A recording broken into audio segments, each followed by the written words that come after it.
Bonjour à tous, aujourd'hui je vous propose de découvrir les jeux que j'attends avec impatience en 2025.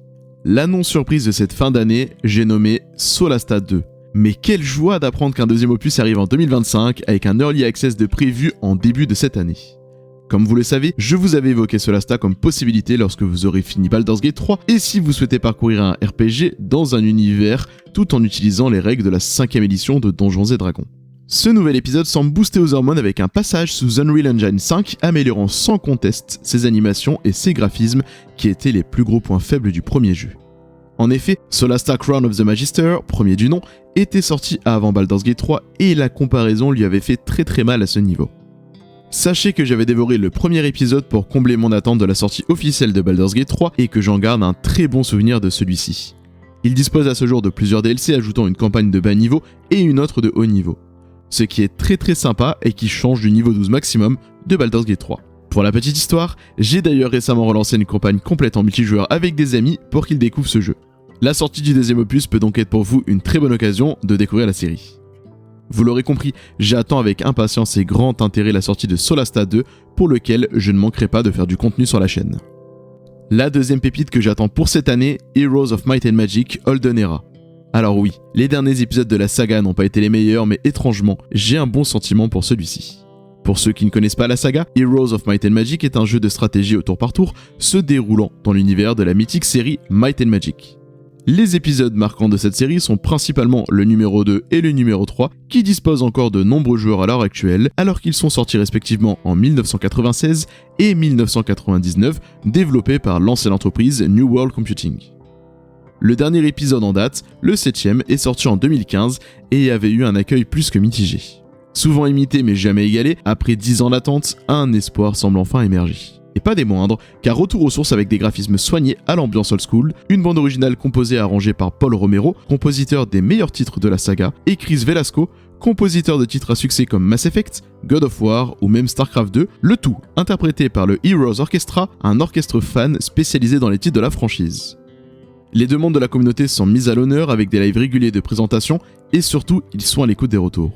Et pour l'instant, ça sent très bon et pas que la nostalgie.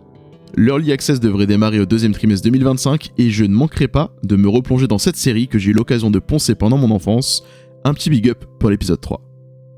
Après 7 ans d'attente, Slay the Spire va enfin voir sa suite sortir en 2025, bien sûr en Early Access.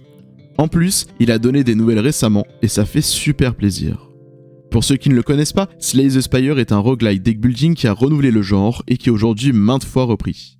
Chaque personnage dispose de son propre gameplay et aura une construction totalement différente. C'est cet aspect qui rend le titre addictif et complexe. Alors certes, les graphismes du premier pouvaient ne pas plaire. Originellement, lorsque j'avais découvert ce titre pour la première fois, ça ne m'avait pas du tout donné envie de m'y plonger.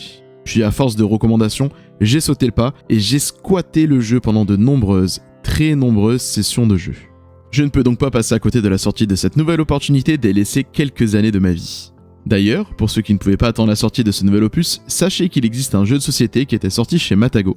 De quoi se sortir des écrans, comme il disait.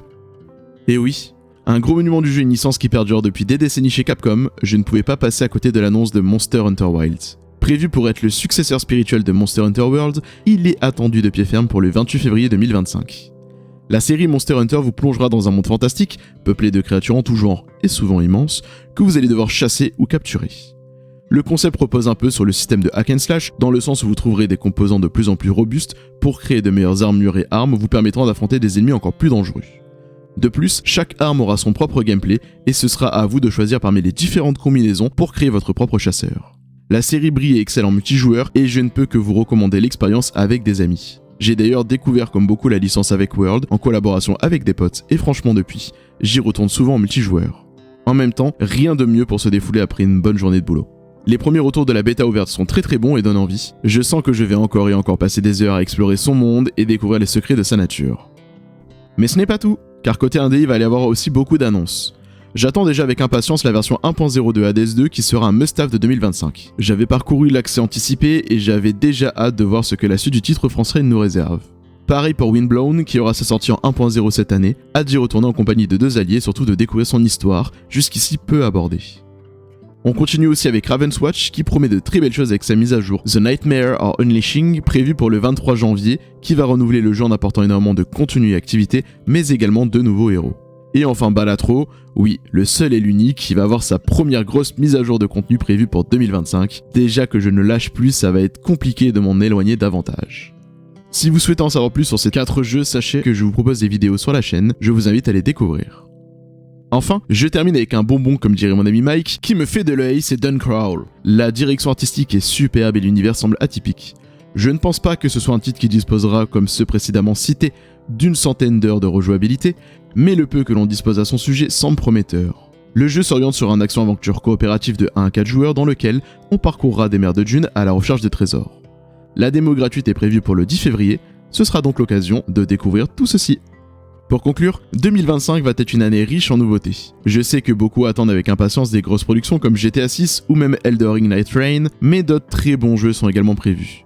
Il faudra aussi surveiller la scène indé, car nous ne sommes pas à l'abri de nouvelles pépites comme Balatro sur cette année 2025. Ne vous inquiétez pas, je n'ai pas oublié la mise à jour au bit de Baldur's Gate 3 qui doit sortir en bêta test sélective début 2025 et qui arrivera plus tard pour tous. J'en parlerai bien entendu sur la chaîne. J'espère que cette vidéo vous aura été utile. Si c'est le cas, n'hésitez pas à vous abonner et à aimer la vidéo. Vous pouvez également venir discuter sur le Discord de la chaîne disponible en description. Et enfin, n'hésitez pas à me dire en commentaire quel jeu vous attendez pour 2025.